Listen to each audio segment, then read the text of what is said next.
Filipenses capítulo 1, versos 3 até o verso 11. Esse é o texto que nós meditaremos nessa manhã. Na oportunidade passada nós estudamos os 2 primeiros versos, quando ali nós vimos as questões que introduzem essa carta. Nós vimos como Paulo chega à igreja de Filipos, nós vimos o que aconteceu, em que época foi. Nós vimos também que Paulo está numa prisão escrevendo aquela igreja, a qual ele esteve lá, naquela região a qual ele esteve 10 anos antes, quase 10 anos antes, e agora Paulo, prisioneiro do Senhor Jesus Cristo, está escrevendo àqueles irmãos em gratidão.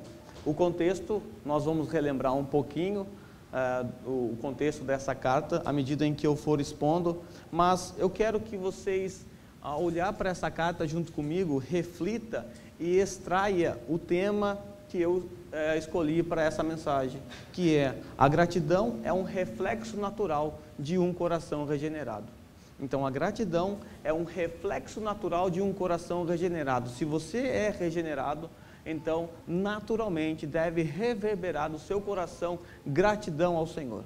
Gratidão ao Senhor por tudo que Ele tem feito, por tudo que Ele é. E Paulo vai fazer isso nessa carta. Paulo, assim como em todas as cartas, ele começa se apresentando nos primeiros versos, mostrando quem ele é, o seu nome, o nome dos destinatários, que era algo comum, era uma prática comum quando se enviava uma carta naquela época. E logo em seguida, como em todas as cartas, com exceção de Gálatas, Paulo rende ações de graças a Deus pela igreja que está recebendo a carta. Até mesmo aquela igreja problemática de Corinto, aquela igreja que deu muita dor de cabeça, Paulo rende ações de graças a Deus, ele agradece a Deus pela vida daqueles irmãos em Corinto. Em Gálatas ele não faz isso porque era uma carta muito urgente, aqueles irmãos estavam abandonando a fé, sendo enganados, engodados pelos falsos mestres, então uma carta mais urgente. Paulo não faz isso, mas tirando Gálatas, Paulo sempre faz isso. E o texto que nós vamos meditar hoje, do versículo 3 até o versículo 11, está ainda dentro de uma introdução comum de Paulo em suas cartas. Paulo se apresenta, versos 1 e 2, e agora Paulo rende ações de graças e ele ora pelaquela igreja, então ele mostra os motivos da sua oração.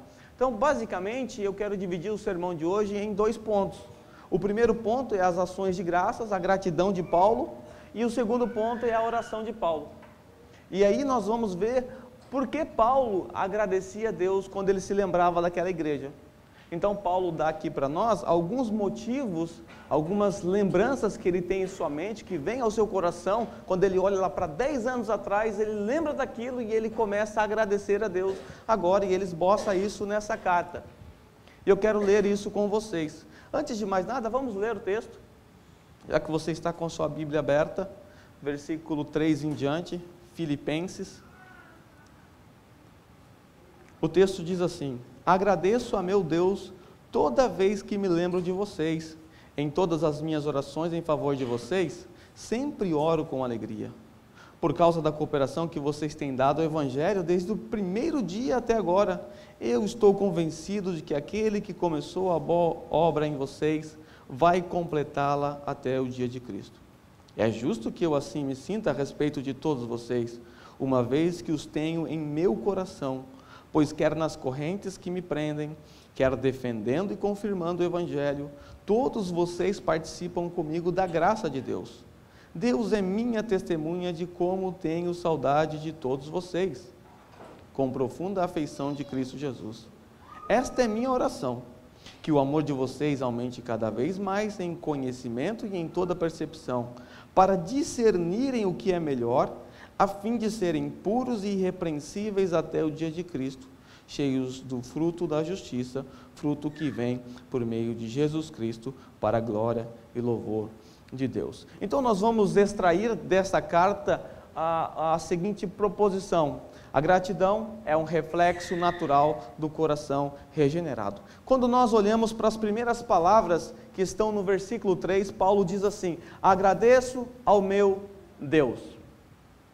E daqui para frente Paulo vai listar algumas razões que lhe vêm à mente a respeito daqueles irmãos, e ele vai nos mostrar o porquê ele agradece a Deus. Paulo diz assim: eu agradeço a meu Deus todas as vezes que me lembro de vocês. Nós não temos condições de saber tudo que Paulo lembra a respeito daqueles irmãos, porque não nos foi registrado.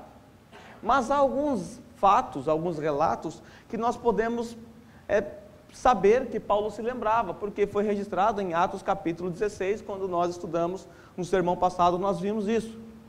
Quando a igreja chegou lá, quando Paulo chega em Filipos, quando ele começa aquele trabalho, então nós temos alguns episódios interessantes que aconteceram naquela época e que nos ajuda a saber um pouquinho do que pode estar na mente de Paulo. É óbvio que não dá para saber tudo, mas quando nós olhamos para a história de Paulo, a sua chegada em Filipos, talvez nós, ao tentar entrar na mente de Paulo, tentar entender o que ele se lembra, talvez Paulo se lembre de que quando ele chega naquela região, em Filipos, ele só chegou ali porque Deus, de uma forma sobrenatural, o conduziu àquela região. Talvez Paulo agradeça a Deus, por quê? Porque Deus o conduziu para aquela região. Você deve bem lembrar que Paulo não queria ir para aquela região da Macedônia. O propósito de Paulo na sua segunda viagem missionária era ir para a Ásia Menor, mas Deus, de uma maneira sobrenatural, o conduz, mandando ele para aquela região da Macedônia. Você deve lembrar que em uma visão, um macedônio se põe em pé e diz a Paulo: passe a Macedônia e ajuda-nos. Então Paulo, ele agradece a Deus. Primeira razão pela qual Paulo agradece a Deus, ele agradece a Deus por saber, por lembrar que Deus está no controle da sua história. A história que Paulo queria escrever era uma história na Ásia Menor, mas Deus, controlando a sua história, conduzindo a sua história, o conduz para a Macedônia. Então Paulo agradece a Deus porque ele sabe que Deus está no controle da sua história. Paulo deve se lembrar, nessa sua história, de que quando ele chega lá em Filipos, ele encontra algumas mulheres orando na beira do rio, e ali ele começa a pregar o evangelho, e Deus abre o coração de Lídia, e ela começa a crer. Paulo se lembra disso, de como o evangelho é poderoso para abrir o coração de Lídia, e ele agradece a Deus: obrigado por abrir o coração de Lídia. Paulo se lembra também que após Deus abrir o coração de Lídia, Lídia faz algo surpreendente: abre as portas da sua casa para Paulo e seus companheiros. Paulo, que era um missionário itinerante, não tinha onde cair, não tinha onde ficar, ele ia sem saber o que esperava, e de repente ele chega num lugar, tem alguém que lhe abre as portas. Lídia recebe Paulo e seu companheiro Silas em sua casa, juntamente com a sua família. Paulo deve lembrar que ele prega o evangelho para toda a família de Lídia. Ele agradece a Deus por isso. Agradeço ao meu Deus por essa casa que se abriu, por essa porta que se abriu. Paulo deve se lembrar que lá na casa de Lídia começa a primeira igreja em território europeu. E Paulo agradece a Deus por isso. Paulo também deve se lembrar, quando ele está andando na rua juntamente com Silas, passando ali pela rua, várias vezes ele encontra com uma escrava que era usada pelos seus senhores, uma escrava que era possuída por demônio e que adivinhava o futuro das pessoas e que rendia lucro aos seus senhores. Paulo deve se lembrar que, em um determinado momento, o poder do evangelho, o poder de Deus liberta aquela mulher quando ele a repreende, depois de estar irritado com aquela situação, vários dias aquilo acontecendo, e Paulo se lembra como Deus é poderoso para expulsar ou para libertar aquela escrava. Paulo rende ações de graças, porque essa é a história de Paulo ali, e ele sabe que Deus está controlando a sua história, conduzindo ele por essa história escrita por Deus. Paulo deve se lembrar também como, de forma milagrosa, lá em Filipos, quando ele estava preso, juntamente com seu companheiro Silas, depois de um forte terremoto, as cadeias se romperam de forma milagrosa, porque quando acontece um terremoto aqui, você certamente sabe que uma cadeia não abre, uma corrente não se quebra, mas de uma forma poderosa, as correntes se abriram. E Paulo deve se lembrar também que nenhum prisioneiro fugiu, que é algo milagroso também. Você ter uma cadeia aberta, a primeira coisa que os bandidos vão fazer, fugir. E ali ninguém fugiu, todos ficaram ali. Mas Paulo deve se lembrar que depois de ser açoitado, estando lá fora juntamente com o carcereiro faz a pergunta mais importante que um evangelista gostaria de ouvir: o que eu preciso fazer para ser salvo? E Paulo anuncia o evangelho: crê no Senhor Jesus Cristo, será salvo tu e tua casa. E Paulo deve se lembrar disso, que aquele carcereiro que era responsável por manter Paulo ali, e talvez um dos responsáveis pelos açoites severos que Paulo recebeu, agora leva Paulo para sua casa, trata as suas feridas, e Paulo prega o evangelho à família do carcereiro, e toda a família se converte. Paulo deve se lembrar que o evangelho é poderoso, que o evangelho transforma vidas, e ele agradece a Deus por isso. Eu agradeço ao meu Deus todas as vezes que me lembro de vocês. Essas são algumas recordações que temos de Paulo. Essas são recordações boas, não é verdade? Se você é um pregador do evangelho, se você é um missionário evangelista, e de repente todas essas coisas acontecem em sua vida, é óbvio que você vai se prostrar diante de Deus e agradecer a Deus por isso, não é verdade? É fácil a gente, ainda que esqueçamos às vezes, agradecer a Deus quando as coisas são boas, quando as coisas vão bem. Mas Paulo também deve se lembrar que quando esteve ali em Filipos, depois que ele libertou aquela mulher, ele foi levado aos magistrados, foi condenado, recebeu severos açoites, apanhou muito, tá? Se você não sabe o que é um açoite, a Paixão de Cristo, aquele filme, você tem um pouco de noção, quando você vê o nosso Senhor sofrendo. Um açoite romano era algo bem severo, cortava as costas. Paulo deve se lembrar dos açoites. Aliás, as marcas dos açoites estão ainda em suas costas enquanto ele está escrevendo isso. Paulo deve se lembrar que enquanto esteve ali em Filipos, ele esteve preso por conta de ter libertado aquela escrava. Paulo deve se lembrar que depois que ele apelou para a sua cidadania romana, ele foi gentilmente expulso daquela região. Então a ida de Paulo para Filipos não foi uma ida cheia de glórias e vitórias. Também houve sofrimento, dores. E Paulo se lembra de tudo isso. E ele é capaz de agradecer a Deus. Por quê? Porque ainda que na cadeia, ainda que preso pelo Evangelho, Deus está conduzindo a sua história. Essa é uma razão pela qual Paulo agradece a Deus. Deus conduziu a história de Paulo até Filipos. E o sofrimento, as dores, foram importantes para o ministério de Paulo. Veja o que Paulo mesmo diz no versículo 12. Olha aí o versículo 12, um pouquinho à frente. Quero que saibam, irmãos, que aquilo que me aconteceu tem ao contrário servido para o progresso do Evangelho. Paulo está preso. O que aconteceu? Ele está falando da sua prisão, do seu sofrimento na cadeia. Como resultado, tornou-se evidente a toda a guarda do palácio e a todos os demais que estou na prisão por causa de Cristo. Irmãos, não fiquem preocupados. Estou preso, é verdade. Estou sofrendo privações, é verdade. Mas eu quero que vocês saibam. Deus está no controle da história, de forma que aquilo que me aconteceu, ao contrário, não é algo negativo, é algo positivo. Tem servido para o progresso do Evangelho. Deus está conduzindo a história de Paulo. Ainda que ele esteja preso, até nesse momento, aqui 10 anos depois, Deus ainda está conduzindo a história de Paulo. E Paulo agradece a Deus por isso. Ali, ele tem a oportunidade, ele percebe isso, a oportunidade de pregar a toda a guarda pretoriana. Era um rodízio de 3 soldados por dia, para guardar os prisioneiros, e Paulo tem a oportunidade de pregar a eles o Evangelho, a oportunidade que ele não teria se não estivesse preso. Deus conduziu Paulo àquela cela, para que ele pudesse alcançar pessoas que ele jamais teria condições de alcançar. Então Paulo, quando ele se lembra de toda essa história, se lembra de tudo que aconteceu em Filipos, ele fala: eu agradeço a Deus, Ele está no controle da história. Essa é uma das razões que nós temos que agradecer a Deus, porque a história não está no seu controle, a história está no controle de Deus, e Deus nos conduz por caminhos que às vezes não são caminhos doces, são caminhos espinhosos, amargos, mas saiba, ainda que você não perceba enquanto está no meio do tufão, no meio da tempestade, Deus está conduzindo a sua história. Talvez os seus planos não sejam o que hoje você não alcançou o que você planejou lá atrás, mas saiba, Deus está conduzindo a sua história.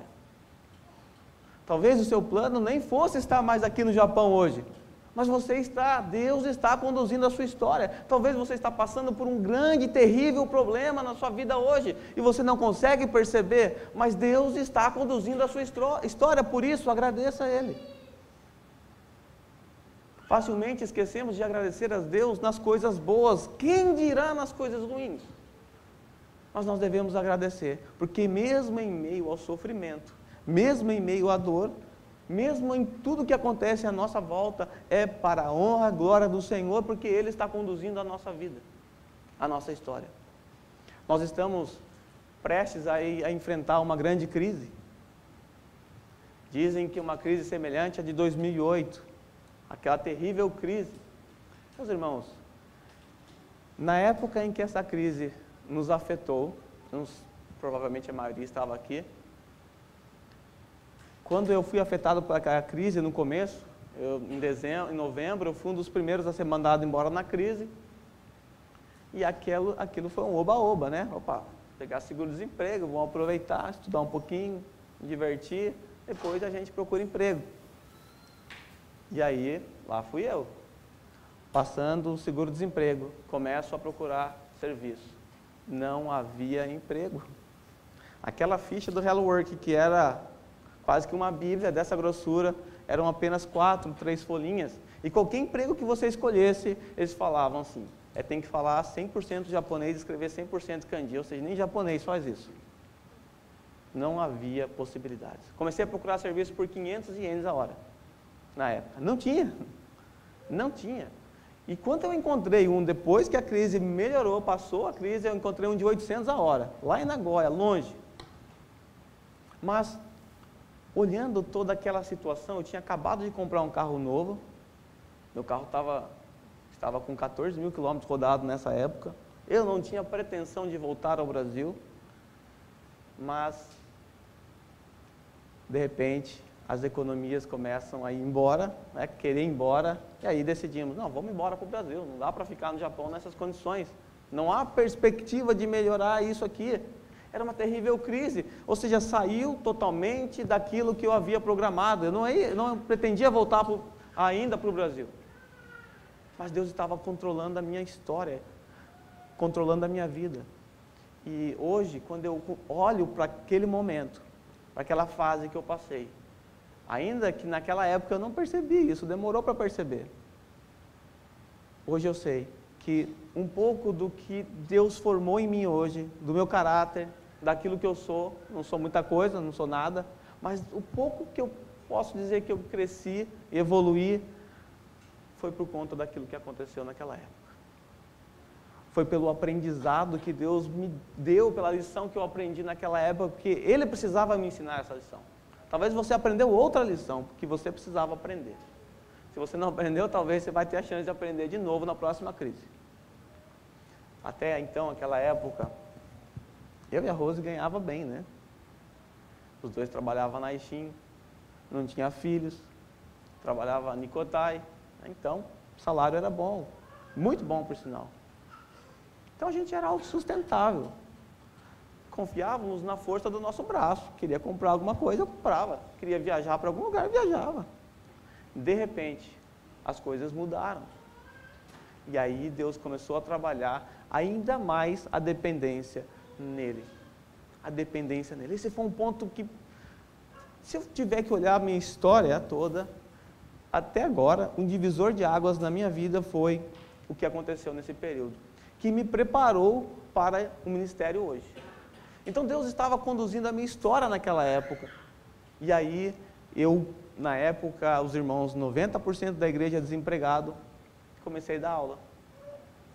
E Deus começou a desenvolver o meu dom de ensino. Está desenvolvendo ainda, mas tudo começou naquela época, em 2008, naquela crise. De forma que se eu tivesse ido para o Brasil, não sei o que aconteceria, mas eu não fui porque Deus não quis. Não fui para o Brasil. Fiquei aqui, dormindo num quartinho de 4 tatames, mas feliz da vida, porque Deus estava trabalhando a nossa vida, conduzindo a nossa história. Eu não sei o que você pode lembrar da sua história. Paulo certamente se lembrou dessas coisas aqui e agradeceu a Deus. Eu hoje agradeço a Deus pela crise de 2008. Mudou a minha vida, mudou tudo. Um divisor de águas. Mas era uma tragédia anunciada. Em meio a uma tremenda crise. Em meio ao sofrimento, ou seja, em meio àquilo que foge do nosso controle, dos nossos planos. Mas Deus está no controle da história. Ele está conduzindo, Ele está nos ensinando. Lembre-se, Deus está conduzindo a sua história. Agradeça a Deus. A gente facilmente reclama de tudo. Brasileiro é um povo que reclama de tudo. Se está bom, reclama. Se está ruim, reclama. Se está calor, reclama. Se está frio, reclama. Se tem zangueô, está ruim. Se não tem, também está ruim. O povo para reclamar somos nós. Reclamamos de tudo. Reclamamos de estar no Japão. Quantas vezes nós não reclamamos de estar nesse país? Eu tenho que trabalhar, eu não entendo as regras, eu não entendo o que está escrito nas placas, o chefe é muito chato. Olha, eu garanto para você, se você oferecer o seu lugar para muitas pessoas no Brasil, muitos fariam de tudo para estar no seu lugar. Você mora num país de primeiro mundo. Você mora num país que tem uma educação fantástica, uma segurança que o seu país não tem. Muitos trocariam de lugar com você. E você aqui, nesse país de primeiro mundo, tendo um emprego que muitos não têm no Brasil, tendo a oportunidade de viver, pode ser que você não esbanje dinheiro, não tenha tanto dinheiro assim na sua conta, mas você tem o necessário e você consegue viver no país. Você pode comprar um carro, coisa que muitos não podem no Brasil, e muitos trocariam de lugar com você. E mesmo assim você está aqui às vezes reclamando, murmurando de tudo, ao invés de dar graças a Deus. Deus te trouxe aqui. Isso é inegociável. Deus conduziu você até aqui, não é um acidente a sua vinda aqui. Se você está aqui, então aprenda a ter contentamento. Aprenda a viver de acordo com a condição que Deus colocou você aqui hoje. Deus te colocou hoje como um peão na fábrica. Agradeça a Deus por isso. Muitos queriam estar no seu lugar. Essa é a sua história. A história que Deus escreveu para você.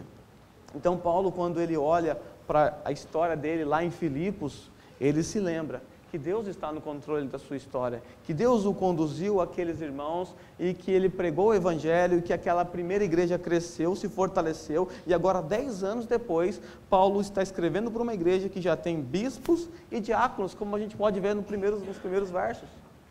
Uma igreja fortalecida, mas foi Deus que conduziu Paulo lá. Foi Deus que conduziu a história do apóstolo. Então, sempre que você puder agradecer a Deus, agradeça a Deus pela sua história. Agradeça a Deus pela sua dor, pelo seu sofrimento.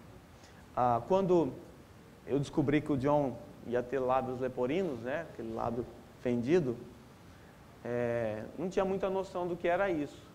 E aí o médico viu lá no raio-x, parecia uma boca de gatinho, de coelhinho, assim, meio cortado. Mostrou pra gente, mas aquela imagem não dá para entender muita coisa. Mas falaram que era lábio leporino. Aí saímos para a sala de espera, eu jogo no Google lábio leporino, depois você faz isso para você ver. As imagens que aparecem.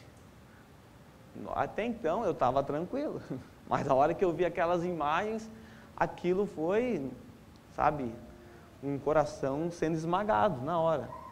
Porque você é pai, você não quer isso para o seu filho. Você é pai, você quer o melhor para o seu filho. E eu não tinha noção do que era aquilo, aquelas fotos assustadoras, e aquilo, eu confesso, que esmagou o meu coração. Então, na outra semana, fui trabalhar fora de si, cabeça no mundo da lua. Você não sabe o que é, ainda o médico falou que poderia estar lá na parte do palato e ter que passar por umas 7 cirurgias e tal. Você fala, uau, eu não queria isso para o meu filho. Certamente você não ia querer isso para o seu filho também. E aí um dia, eu todo preocupado com isso, bem assim, coração partido mesmo, sentindo esmagado. Aí de repente estou lendo um livro, aí eu vejo uma frase de Calvino. E o nosso sofrimento sempre é o pior do mundo, O A gente sempre acha que o nosso é o pior do mundo. E eu estava achando que o meu é o pior do mundo. Hoje eu vejo que era um sofrimento na hora, mas que pessoas sofrem mais do que eu. E Calvino era alguém que sofreu demais. Demais. Era a enfermidade terrível que ele tinha. Ficou viúvo cedo. A vida de Calvino foi uma tragédia, humanamente falando. Humanamente falando, foi uma tragédia. Sofreu muito, sofreu muito. E aí eu li uma frase de Calvino assim: Senhor, sinto suas mãos me esmagando. Era aquilo que eu estava sentindo naquele momento. Senhor, sinto que as suas mãos estão me esmagando. Depois ele completa assim: ai, que bom, Senhor, que são as tuas mãos. E aquilo trouxe uma tranquilidade ao meu coração, porque Deus está no controle da minha história. Deus está no controle da história do John. Eu não queria que ele estivesse nessa condição. Hoje está perfeito, fez cirurgia, mas eu não queria que ele chegasse a essa condição. Mas Deus conduziu a nossa história de forma que nós crescemos com a situação do John. Deus trabalhou em nós. Que bom, Senhor, que são as tuas mãos. Que bom que o Senhor é que conduz a nossa história. Paulo, aqui em Filipos, na cadeia, ou no momento em que está escrevendo essa carta, 10 anos depois, ele poderia se lembrar de muito sofrimento que ele teve. Ele está na cadeia agora. Ele poderia se lembrar do que aconteceu em Filipos. Ele teve que passar rápido por Filipos, porque foi convidado a se retirar, mas mesmo assim ele é capaz de agradecer a Deus, mesmo em meio ao sofrimento, às perseguições, às dores. Ele ficou pouco tempo, foi uma passagem relâmpago. E ele poderia simplesmente, mas o Senhor é que me mandou vir para cá. Por que me expulsaram daqui? O Senhor me conduziu para essa região e agora eu chego aqui, eles me açoitam, me jogam numa cela e agora eu sou convidado a se retirar. Não, eu agradeço a Deus. Eu agradeço a Deus. Deus quis assim. É para o progresso do Evangelho. Dali ele foi para Tessalônica, e nós temos uma carta de Paulo à igreja da Tessalônica. Ele continuou porque Deus continuou escrevendo a sua história. E a gente tem que olhar todas as nossas circunstâncias, as nossas dores, os nossos sofrimentos, e enxergar Deus no sofrimento. E agradecer a Deus, porque Ele está ali. Ele está conosco, e é Ele que está conduzindo, mesmo em meio ao sofrimento, é para o nosso progresso. É para nós crescermos. Mas Paulo também se lembra, lá no versículo 5, Paulo se lembra que aquela igreja, a igreja de Filipos, foi a igreja mais importante para o seu ministério. Foi uma igreja fundamental para o ministério de Paulo. Veja só o que ele diz. Eu vou usar as primeiras palavras do verso 3 e vou conectá-las com as demais. Agradeço ao meu Deus por causa da cooperação que vocês têm dado ao Evangelho desde o primeiro dia até agora. Paulo agradece a Deus por conta daquela igreja ser uma igreja parceira. Uma igreja que o apoiou desde quando? Desde os primeiros dias, desde quando ele chega naquela região, encontra-se com Lídia, o coração de Lídia é aberto por Deus, ali começa a igreja naquela região. Desde aquele primeiro dia, Paulo vê naquela igreja uma igreja parceira. Paulo diz que aquela igreja, ela foi parceira, ou seja, vocês têm cooperado com o Evangelho desde o primeiro dia até agora. Ou seja, quase 10 anos se passaram, Paulo está preso, aquela igreja jamais esqueceu de Paulo. No texto que eu li, que eu li com vocês no sermão passado, a igreja de Filipos envia Epafrodito para levar ofertas para sustentar Paulo na cadeia, porque era a responsabilidade do preso pagar as suas despesas. E aquela igreja, quase 10 anos depois, ainda é uma igreja parceira. É uma igreja que o sustenta. Essa foi a igreja mais importante para Paulo. A igreja que mais sustentou, que mais cuidou de Paulo o tempo todo. Essa igreja era uma igreja cooperadora. Se dá para ter uma inveja de uma igreja, era essa aqui. Uma igreja que fielmente ajudava, estava com Paulo, cooperando com o Evangelho. Paulo fala, vocês não estão cooperando comigo, vocês estão cooperando com o Evangelho. Esta era uma igreja fundamental para o ministério de Paulo, porque era uma igreja que orava por Paulo. Veja o versículo 19. pois sei que o que me aconteceu resultará em minha libertação, graças às orações de vocês. Esta era uma igreja que orava por Paulo. Paulo era o líder deles. Paulo cuidou deles por um tempo. Paulo foi o responsável por implantar aquela igreja. E esta é uma igreja que não se esquecia de Paulo em suas orações. E também Paulo não se esquecia deles nas suas orações. Olha só, Paulo disse no versículo 4, todas as minhas orações em favor de vocês, sempre oro com alegria. Quando eu me lembro de vocês, eu oro por vocês. E eu oro com alegria, com gratidão. É um caminho de duas vias. Por um lado, nós temos Paulo, que era o líder deles, que pastoreou eles por algum tempo, que cuidava deles, orando por eles. Por outro lado, nós temos aquela igreja que orava por Paulo, que era o seu líder. Esse é um caminho de duas vias. É responsabilidade dos pastores orar pelas suas ovelhas? É óbvio que é. Mas também é responsabilidade das ovelhas orarem pelos seus pastores. Eu não sei se você sabe, mas pastores são seres humanos. Eu não sei, pode ser que não pareça, né? Mas pastores são humanos. Pastores têm sentimentos. Pastores têm lutas. E às vezes, lutas que vocês não têm. Pelo peso do seu ofício, pela cobrança que o seu ofício lhe impõe. Mais do que nunca, carecemos das orações de todos vocês, para que Deus nos mantenha firmes e fortes, para poder conduzir o rebanho. É o caminho de duas vias. Orem por nós, e nós oraremos por vocês. Paulo então se lembra que essa foi uma igreja que orava por ele, uma igreja parceira, mas essa igreja não simplesmente orava. Paulo está com lutas aí, com os problemas, está preso, precisa pagar suas contas, vai na cadeia, tudo bem, vamos orar por você. Não, isso temos que fazer. E geralmente é assim que as pessoas reagem quando elas não querem ajudar de alguma forma. Se você chega para uma igreja, faz uma proposta para um pastor, fala, olha, eu estou com um projeto aqui e tal, e queria trabalhar em parceria com vocês, vocês vão apoiar a obra missionária lá na Ásia e tal. O que você acha desse projeto, pastor? Se ele fala assim, vamos orar, irmão, pode saber que ele está dizendo não. Nem vai orar, coisa nenhuma, ele simplesmente é uma forma educada de dizer não. Essa igreja ela falou, Paulo, vamos orar por você. Essa foi uma igreja que olhou a necessidade de Paulo e supriu as suas necessidades. Olha o que Paulo fala no capítulo 4, então vira umas 2 páginas aí. Capítulo 4, versículo 14, lá no finalzinho da carta. Paulo diz assim, apesar disso, vocês fizeram bem em participar das minhas tribulações. Como vocês sabem, Filipenses, nos seus primeiros dias no Evangelho, quando parti da Macedônia, nenhuma igreja partilhou comigo no que se refere a dar e receber, exceto vocês.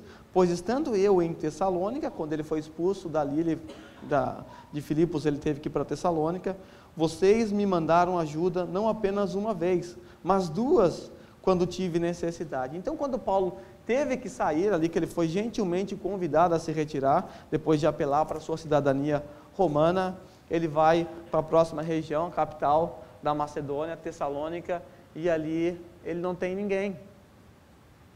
Não tinha uma Lídia para recebê-lo, mas tinha uma igreja parceira que não apenas uma vez, mas 2 vezes mandou sustento para que Paulo pudesse trabalhar em prol do Evangelho.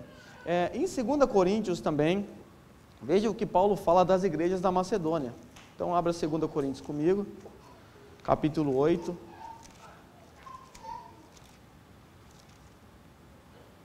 Segundo Coríntios capítulo 8, do 1 ao 5.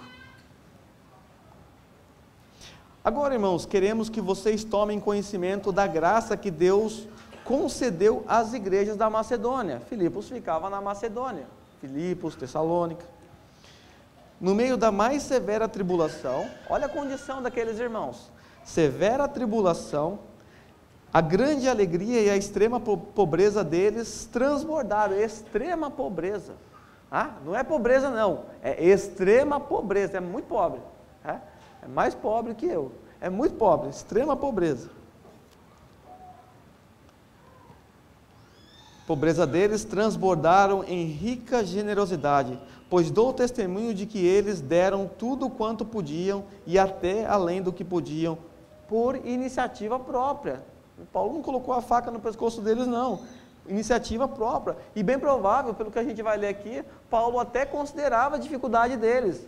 E até entendia que eles não poderiam ajudar pela dificuldade, pela extrema pobreza. Eles, olha o versículo 4, eles nos suplicaram insistentemente o privilégio de participar da assistência aos santos. Uma igreja extremamente pobre, passando por perseguições, por necessidades. Talvez Paulo até relevaria a situação deles, mas eles mesmos falaram, não, nós queremos participar desse privilégio.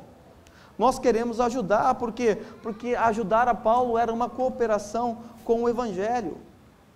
Eles estavam cooperando com o Evangelho, então Paulo se lembra dessa igreja e agradece a Deus. Eu agradeço a Deus, porque por detrás de mim havia uma igreja que nunca me abandonou, uma igreja parceira, que do começo ao fim, mesmo estando eu preso, mesmo estando eu sofrendo privações, perseguições, vocês estavam lá comigo, vocês sofreram junto comigo. Então Paulo se lembra disso e agradece a Deus por isso. Então Paulo, ele agradece a Deus por saber que Deus está no controle da sua história e conduziu a sua história até Filipos. Paulo agradece a Deus porque havia uma igreja parceira que estava ao lado dele, ajudando em todas as circunstâncias. Mas no versículo 6 também Paulo agradece a Deus por uma razão aqui. Paulo diz, estou convencido de que aquele que começou a boa obra em vocês vai completá-la até o dia de Cristo. Paulo está agradecendo a Deus porque ele tem plena convicção e certeza de que a obra da salvação é uma obra exclusiva de Deus, e que Deus, quando Paulo esteve ali, alcançou aquelas pessoas, Deus abriu o coração de Lídia, ou seja, iniciou uma obra de salvação na vida de Lídia, e Paulo sabe, tem a plena convicção de que Deus vai completar aquela obra, a obra da salvação. Então Paulo está agradecendo a Deus por saber que a salvação dele próprio e a salvação dos Filipos teve início e seria completada pelo próprio Deus. Esse é o motivo para nós agradecermos a Deus todo o tempo. Nós não merecemos absolutamente nada. Se tem uma coisa que nós merecíamos, era a condenação eterna e inferno. E Deus nos resgatou, nos salvou, como nós estamos estudando aqui na IBD, a doutrina da salvação. Então nós devemos agradecer a Deus, por quê? Porque a salvação não depende da força do meu braço, não depende da sua, entre aspas, boas obras, porque se dependesse, você não chegaria lá. Se dependesse de você realizar essa obra da salvação, simplesmente você não chegaria lá. Condenação eterna para todos. Mas Deus, o próprio Deus, como fez com Lídia, começou a abrir o nosso coração, começou uma boa obra, e agora nós vamos progredindo, crescendo no Evangelho, à medida que o próprio Deus vai completando essa obra em nós, e essa obra será completa quando nós encontrarmos com o nosso Senhor, ou quando nós morrermos. Então Deus, Ele começou uma obra da salvação naqueles irmãos, e Paulo tem no seu coração essa alegria de saber que Deus vai completar aquela obra. Devemos nos alegrar, porque a gente foi salvo sem merecer, e a manutenção da nossa salvação continua sendo sem merecer. Vamos ser aperfeiçoados em Cristo quando chegarmos lá, também sem merecer. Obra exclusiva de Deus. Ele começou a boa obra e Ele vai completar essa boa obra. A quarta razão pela qual Paulo agradece, verso 7. É justo que eu assim me sinta a respeito de todos vocês, uma vez que os tenho em meu coração, pois quer nas correntes que me prendem, quer defendendo e confirmando o Evangelho, todos vocês participam comigo da graça de Deus. Paulo agradece a Deus pela empatia demonstrada pelos filipenses. Aqueles irmãos, eles sentiram as dores de Paulo, eles sofriam juntamente com Paulo. Quando Paulo estava nas correntes, eles estavam sofrendo com Paulo nas correntes. Quando Paulo estava tendo que defender o Evangelho diante das autoridades, confirmando o Evangelho, esses também estavam sofrendo, sentindo as dores de Paulo. Todos eles participaram com Paulo dessa graça, a graça do sofrimento, das correntes que Paulo está citando aqui. E dá uma olhada no versículo 29 e 30, o que Paulo fala a respeito daqueles irmãos. Olha que interessante, eles sofriam, eles padeciam as mesmas lutas, as mesmas dificuldades que Paulo. Olha o que Paulo fala deles no versículo 29 e 30. Pois a vocês foi dado o privilégio, olha, atente para essa palavra, se você quiser grifar uma palavrinha, você grifa aí, essa daí. Privilégio, realmente você pensa em privilégio, você imagina o privilégio de dirigir uma Mercedes, né? O privilégio de, sei lá, de fazer umas viagens, você pensa em coisas boas. Olha só os privilégios. De não apenas crer em Cristo, isso é um privilégio, crer em Cristo é um privilégio, mas também de sofrer por Ele.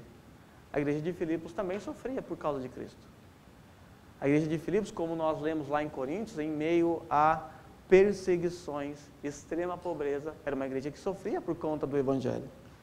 Então, vocês receberam o privilégio de sofrer por Ele, já que estão passando pelo mesmo combate que me viram enfrentar e agora ouvem que eu ainda enfrento. Então eles estão passando, sofrendo as mesmas lutas que Paulo. É uma igreja empática, que sentiu a sua dor enquanto ele ali esteve, que sofreu juntamente com ele. É uma igreja que não menosprezou os seus sofrimentos, antes sofreu juntamente com ele. O cristianismo deve produzir em nós empatia. Empatia porque cada irmão que está do nosso lado é o nosso irmão em Cristo. Quando a gente vê um filho, uma esposa, um parente sofrendo, nós sentimos as mesmas dores. Nós sofremos junto. E, infelizmente, aqui no Japão, nós tendemos a ser um pouquinho egoístas com relação a isso. Empatia não é o nosso forte. Nós até sabemos que tem irmãos com lutas, nós até descobrimos que irmãos estão sofrendo alguma situação com dificuldade, mas vou orar por ele. É o máximo que a gente faz. É o máximo. Se fizermos isso ainda. Então nós precisamos olhar para os nossos irmãos, olhar a luta com atenção, as dificuldades e ser mais empáticos, ou seja, tomar a dor deles, sofrer junto com eles. Nada melhor do que alguém do seu lado quando você está sofrendo. Não precisa falar nada. É só um abraço. Alguém que chore junto com você. Alguém que sinta as suas dores e você tenha as condições de olhar para aquele irmão e falar: eu não estou sozinho. Você está comigo. Muitas vezes, muitos de nós sofremos sozinhos, porque não recorremos também à ajuda de outros. Nos calamos, guardamos a nossa dor e o nosso sofrimento e nem sequer pedimos ajuda. Mas, por outro lado, algumas pessoas não estão com as suas bocas pedindo ajuda, mas estão gritando com as suas atitudes: por favor, me ajude. E nós passamos largo. Nós não ajudamos. Então, se tem algo que precisamos aprender, é ser empático com o sofrimento alheio. Paulo viu que aquela igreja era uma igreja empática, que via todo o seu sofrimento, toda a sua dor, e não ficou alheia a isso. Sofria junto com ele, padecia as mesmas lutas, e por conta disso tinha o desejo de ajudá-lo.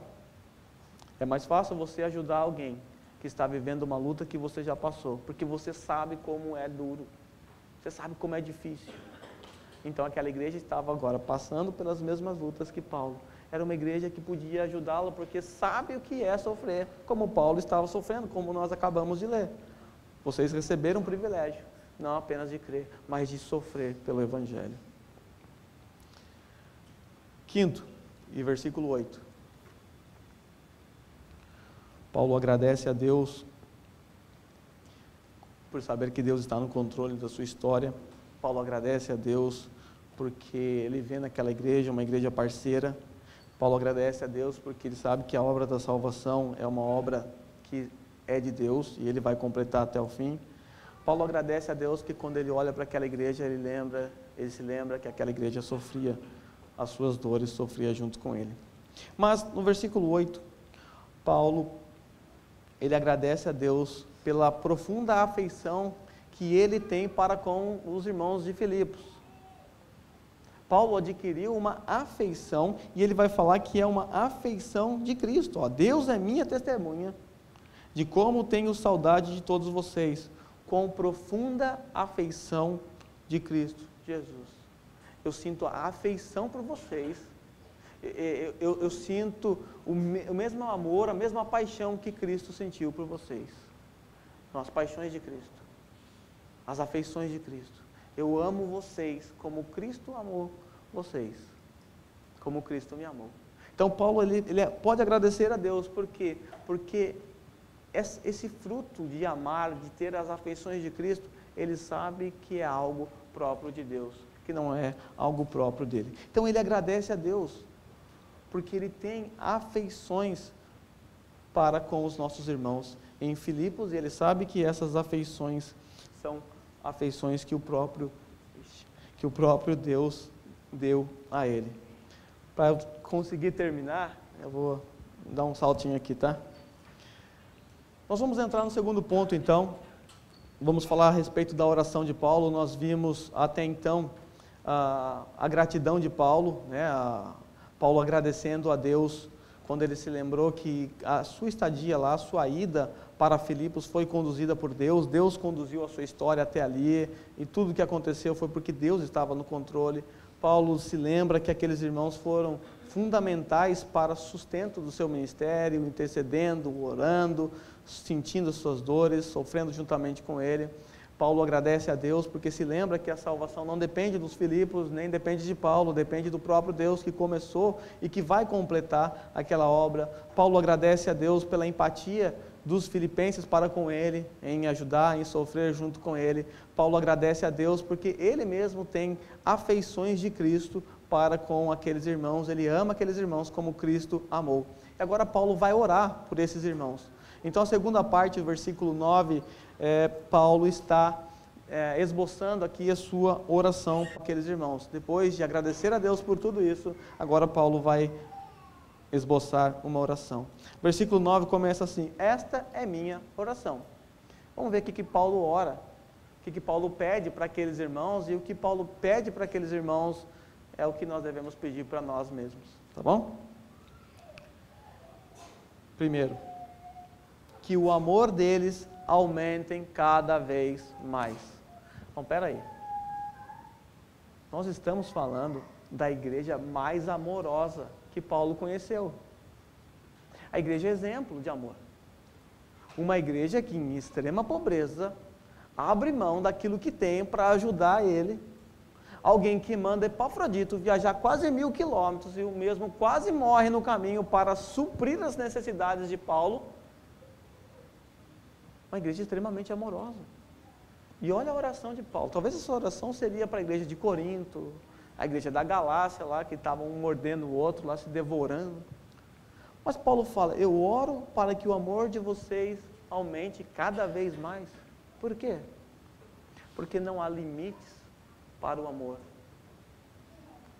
O padrão, o modelo de amor que nós temos é o nosso Senhor Jesus. É um padrão alto e elevado. Então, por mais que você ame, ainda falta um pouco mais.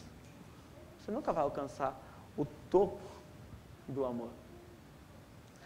Paulo ora para que o amor deles aumente. Eles tinham muito amor, eles amavam demais, mas é preciso amar um pouco mais. O amor é algo que você não pode deixar de progredir, de crescer. Sempre há algo a mais a se fazer com relação a isso. Sempre temos que amar mais. E Paulo está falando para uma igreja, orando por uma igreja que amava demais, que deu exemplo de amor. Paulo diz que ora por eles para que o amor deles aumente cada vez mais em conhecimento e toda a percepção. Conhecimento e amor são duas coisas que são interligadas. Você só pode amar alguém se você de fato a conhecer. Não tem como você aumentar o seu amor, amar alguém e amar cada vez mais se você não conhece essa pessoa. Nós amamos aquele a quem conhecemos. Então, conhecimento e amor são duas coisas que andam em conjunto. Então, se você quiser aumentar o seu amor a Deus, tem uma forma: conhecendo o Deus revelado nas Sagradas Escrituras. Só assim seu amor vai aumentar por Ele.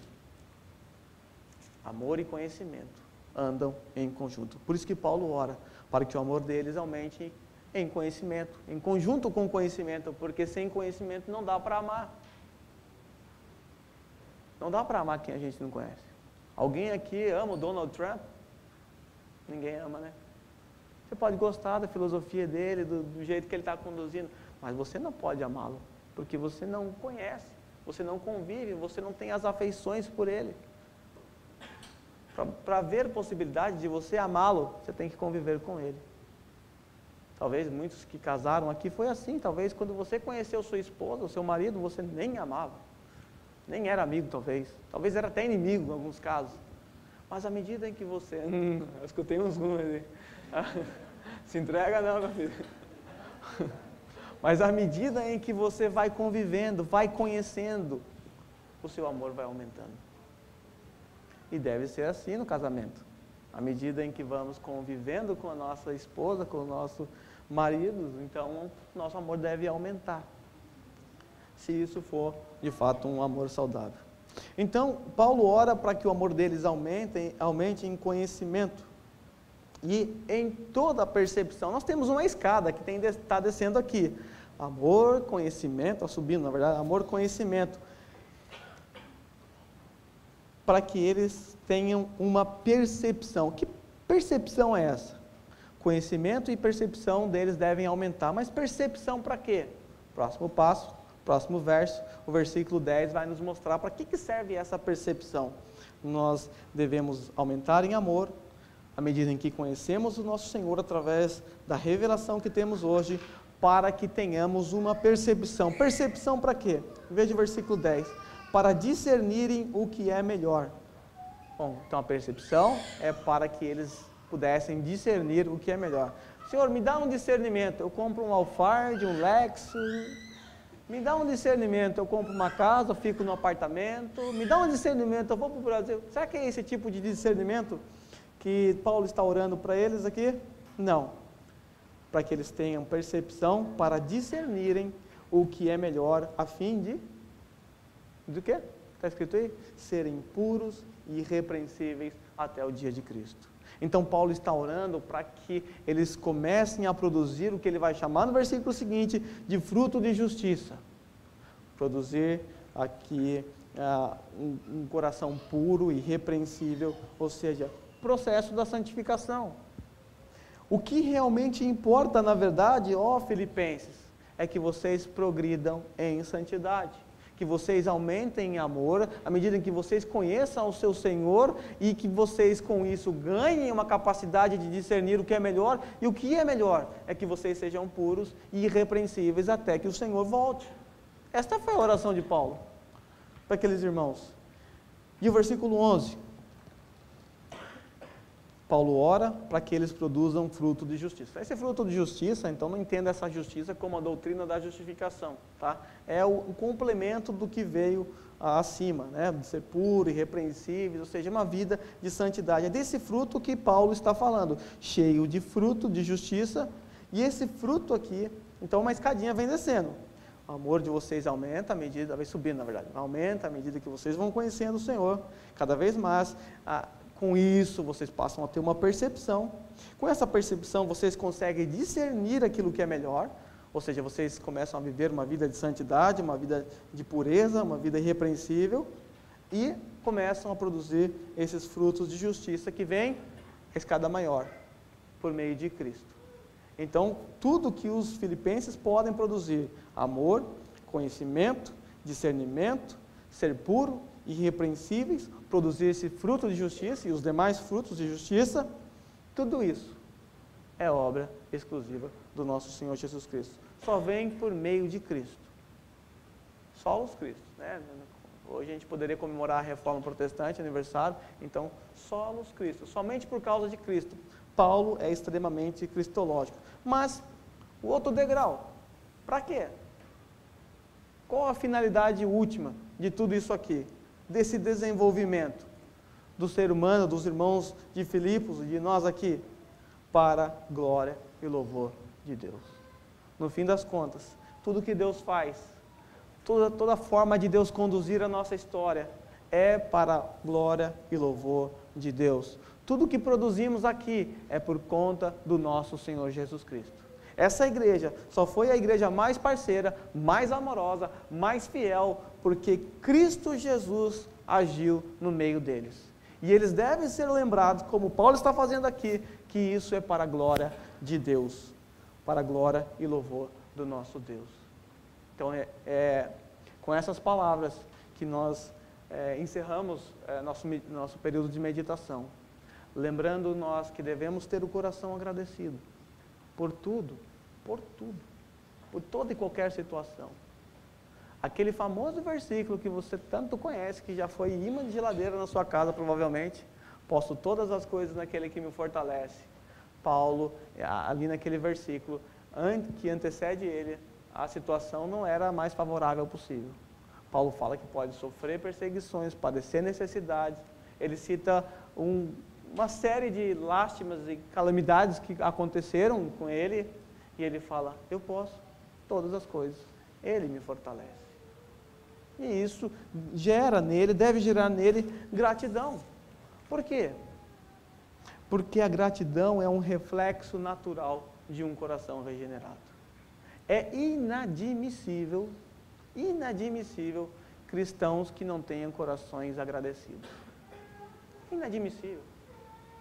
Porque se você olha para a sua história, de onde Deus te tirou, de que forma Deus te salvou, e mesmo assim você não tem um coração agradecido, olha, você pode ser bilionário, você pode ser o que for, você nunca vai ter seu coração agradecido, porque mais importante do que todo o tesouro do mundo é a salvação eterna que Deus te concedeu. Deus deu o próprio Filho. Mais importante do que isso, não há. E mesmo assim, se você não for grato, me desculpa, não há mais nada que saciará o seu coração. Não há bens materiais, não há nada que possa suprir esse seu coração egoísta. Nós necessitamos do nosso Senhor para nos ajudar a termos esse coração agradecido. Que o exemplo de Paulo nos ajude a olhar para a nossa vida, olhar para a nossa história. Eu sei que cada um tem a sua história, cada um viveu a sua fase da vida, cada um passou pelo seu sofrimento, mas o que eu quero convidá-los a fazer nesse momento é fechar os nossos olhos. Nós vamos relembrar um pouquinho em silêncio. Eu quero que você relembre a sua história, do que Deus fez, pode relembrar dos seus sofrimentos, e ao final de tudo eu quero que você agradeça a Deus por tudo isso, porque a gratidão é um reflexo natural de aquele que tem um coração regenerado.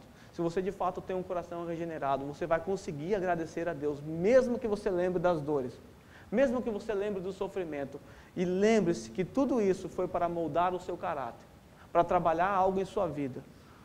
Então lembre-se disso também. Deus está trabalhando em cada um de nós. Vamos orar depois de nós refletirmos um pouquinho. Lembre, pense um pouquinho sobre a sua vida.